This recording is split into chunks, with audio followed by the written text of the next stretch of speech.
check that I know how this works. Know how to go backwards? Nope. Is there a trick to going backwards? Yeah. Okay. Perfect. Thanks, everyone. This talk is really based around a paper that my colleagues Kaisa Koskela-Huotari and Paul Harrigan and I wrote that was published earlier this year in the Journal of Service Research. But more so than just presenting that work, it's really about the learning process that I went on writing that and how we can kind of use that to move forward with different types of thinking. So the paper that we published was called Persistence of Contested Value Co-Creation Practices, and it's really around looking at value co-creation practices as the template of routine activities and the concrete everyday activities that actors perform to co-create value, so taking very much so a service approach. But the foundation of that was to explore basically why practices persist that are seen to lead to negative outcomes. So my personal background is in conservation marketing, and so the empirical side of this paper was to look at the illegal wildlife trade, and I was coming at it from that conservation background, that particular set of behaviours is very much so seen as negative for both human health, for animal welfare, and for conservation of animal populations. But that can be broadened out, obviously, to most of the work that we do as social marketers. So the theories that we used there was really looking at that as social marketing researchers and practitioners, we would argue that those negative outcomes are the justification to say that there is urgent need to change or disrupt those sets of practices, which is the bread and butter of social marketing work. And within institutional theory, the approach is that we can do that by reforming the supporting institutional arrangements that support those practices. So if you look at the three pillars following through Scott's work, you'll see there's the regulative pillar, so the types of work that often we look at with upstream processes and looking at government approaches, normative changes that we've seen a lot of different work on throughout the conference so far, and then the cultural cognitive work in terms of looking at the fundamental beliefs and attitudes within individuals through our downstream approaches in social marketing. And within those same sets of things, we rely on reflexivity in order to spark that change. So this is the idea that before you can actually change your behaviour, you have to become aware of those supporting structures so that you understand that there's a contestation, a belief that things could change, that things could be different. And that the prevailing practices are typically institutionalised, they're invisible, they're taken for granted, and they're entrenched within those particular societies or within those communities. But in reality, we see that a lot of the work that we do to try to change those institutions is not effective. So we still see practices being enacted despite the fact that we have eroded the social bound. They're not normatively accepted by a large proportion anymore. There's legislation against them, but they continue. So a few examples there you can see recently there was a very large set of arrests on illegal cigarette smoking and vapes, despite the fact that within Australia a huge amount of work has been done to make cigarette smoking not socially acceptable, to put legislation in place and to change the cultural cognitive beliefs around cigarette smoking as an acceptable, cool thing to do. We still see these things continuing and persisting. So what can we do about that? Why is that happening? And the idea that we took into this was an approach based on value in cultural context, that these practices are being enacted within specific socio-cultural contexts where they're bringing together their own knowledge, skills, beliefs, ideas, and co-creating value with one another through that behaviour. So there is still value being created through cigarette smoking within those communities. There is still some kind of benefit that is perceived through that. And using Vargo and Lush, saying that the process through multiple actors unaware of each other jointly contribute to each other's well-being. But on the other hand, we, as social marketers, bring our own beliefs, knowledge, norms, and values, and often we use a value destruction framework. So the idea that that same process actually results in a decline of well-being. And that's usually where we then step in and say, well, we will tell you how to change that and have social good. So the perceived value outcomes are very different between the groups. And who decides who's right? How do we make that decision? And that's where this comes in. So within this paper, excuse me, I initially was viewing this very much so from the perspective of it being a problematic behaviour. And in fact, one of the first titles of the draft of this paper was not why contested practices persist, but why do problematic practices persist? And it was only through iterations with co-authors, iterations with reviewers, a lot of rounds of peer review, that we thought, okay, actually this isn't working, and we decided to take a new approach and pull from the contested practices literature and redefine this contested VCPs, which our definition for that is that they are VCPs that are perceived to result in positively valenced value outcomes for some actors and negatively valenced value outcomes by others, making them the object of debate and intervention efforts. And those intervention efforts are often where we step in and the work that we are doing.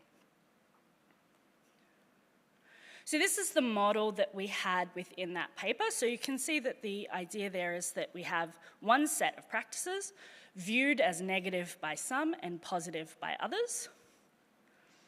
And typically this is where the work of our campaigns comes in. We do this institutional work targeting upstream and downstream areas, and we're trying to create that reflexivity within our target audience. So we want them to become aware that there is a problem to start that stages of change.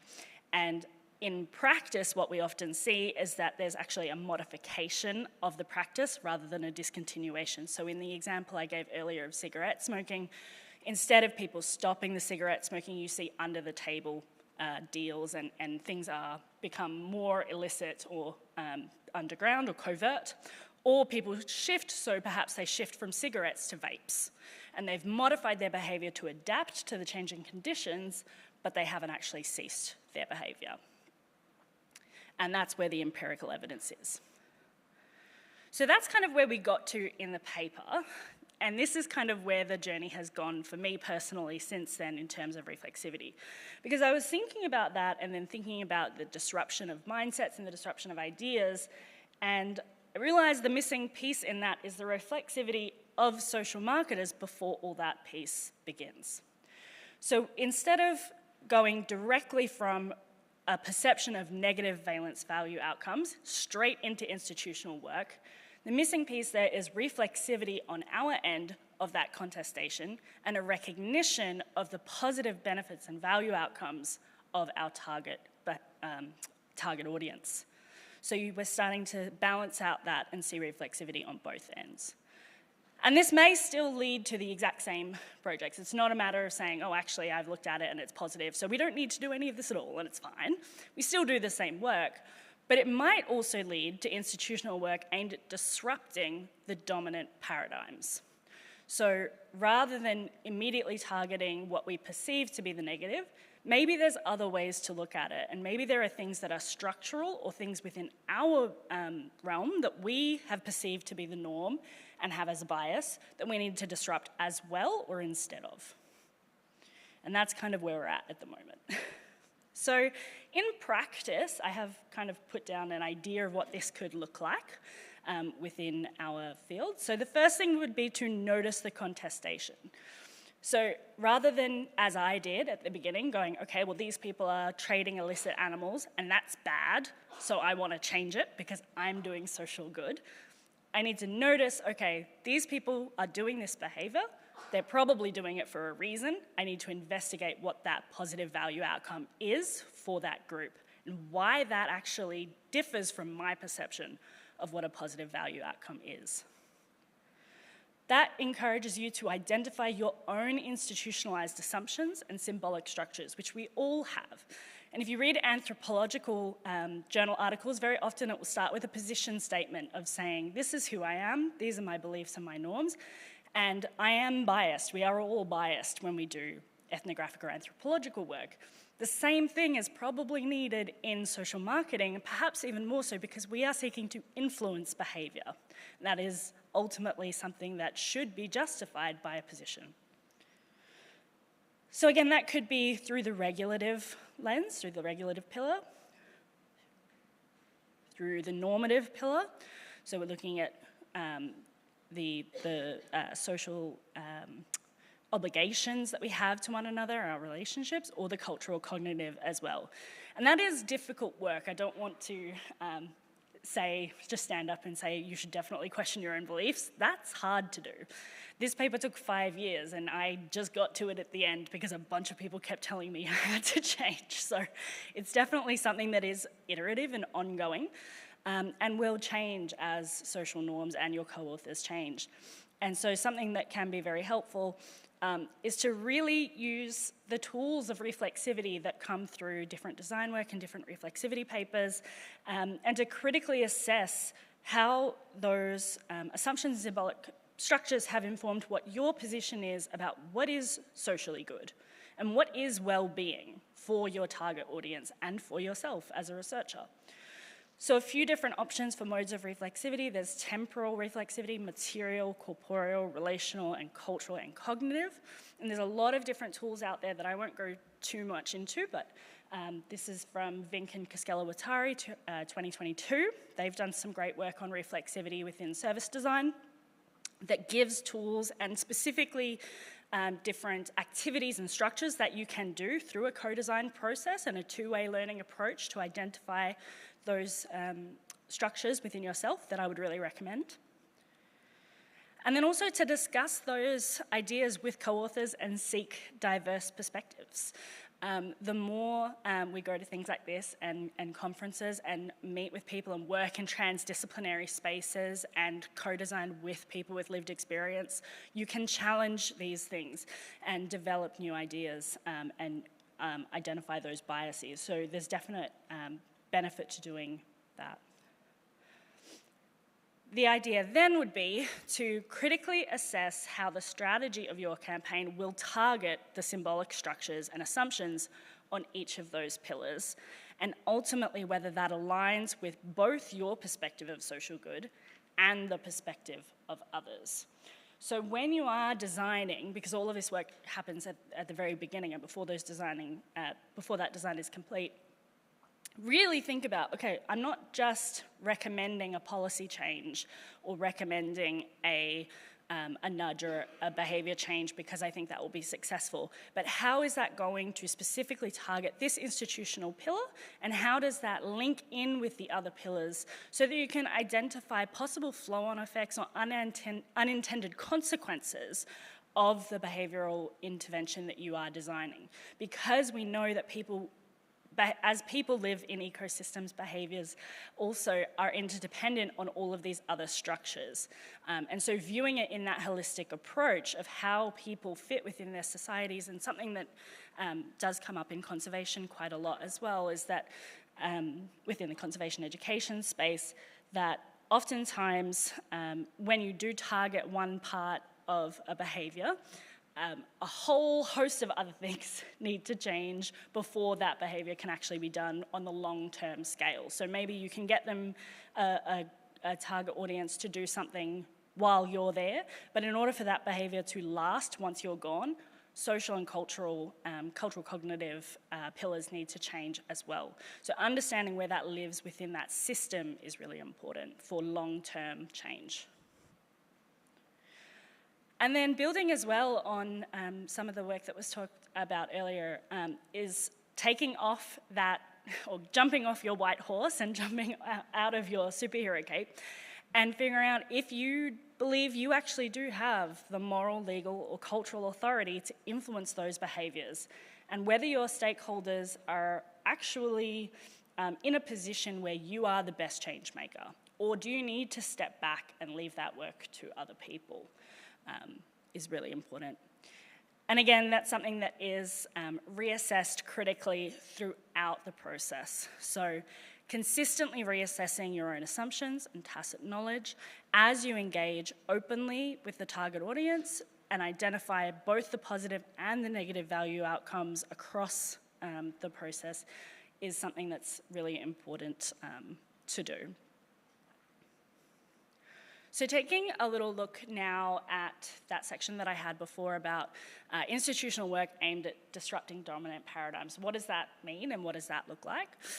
So this would be a shift from influencing behaviours to fit the dominant legislative, normative and cultural cognitive paradigms to influencing systemic change to better support end goals that reduce the contestation, so that reduce the conflict between your perception of what's good and your target audience perception of what's good. So some examples of that are things like decriminalising drug use.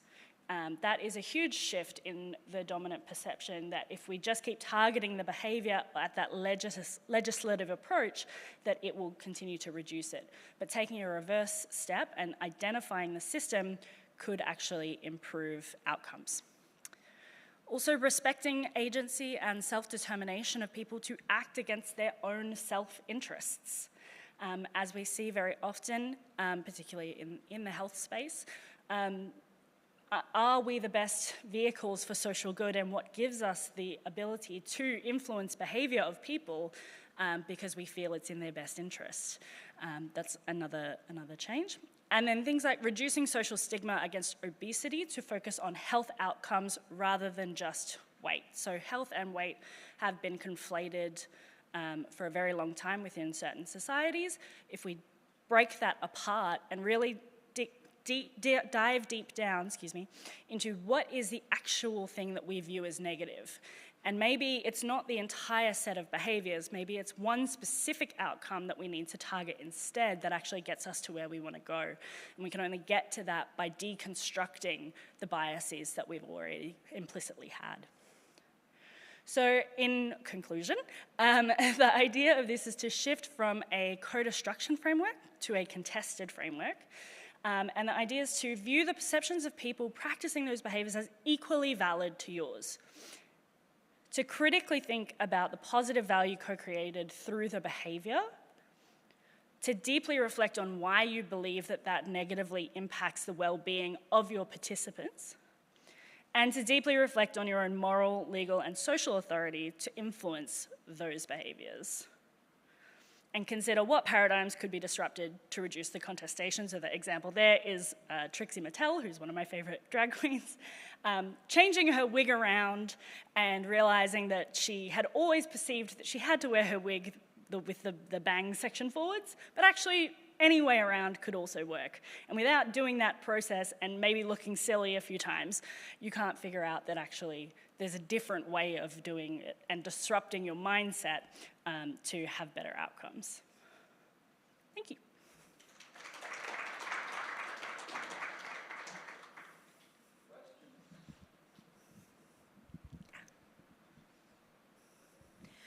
Thanks, Kim. Can you just go back to step 6? I can give it a go. Whoops. One more. Yep. Yep. So I'm wondering, just assume we've managed to answer that question. Yes. We're, I don't know, leading a social marketing program in public service. We've got it all worked out, and then the government changes, right? Brings in a whole new set of ideas and cultural institutions. What do you do? I would love to say I had the answer to that.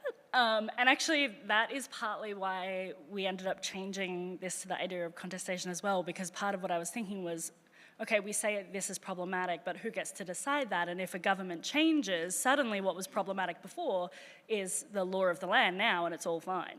And so I think that change is sort of a cop-out answer, I suppose, but fodder for deeper reflection to come back to what is actually really targeted and important. If you can come back to the values of what is well-being, ideally that doesn't change too much according to political sway at the time. And it really is governed by your own perspective and working with your target audience and listening to their lived experiences and what they are telling you before you can decide that, if that answers it all. But yeah, I think definitely this type of approach does hopefully resolve that a little bit by removing the automatic authority of whoever the government is at the time and placing it back into an individual decision between the people co-designing the work. Yeah. But thank you.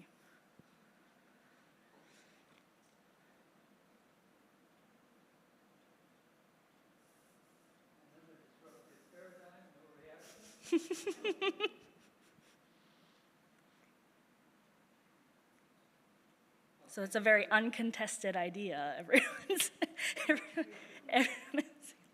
great. Thank you, everyone.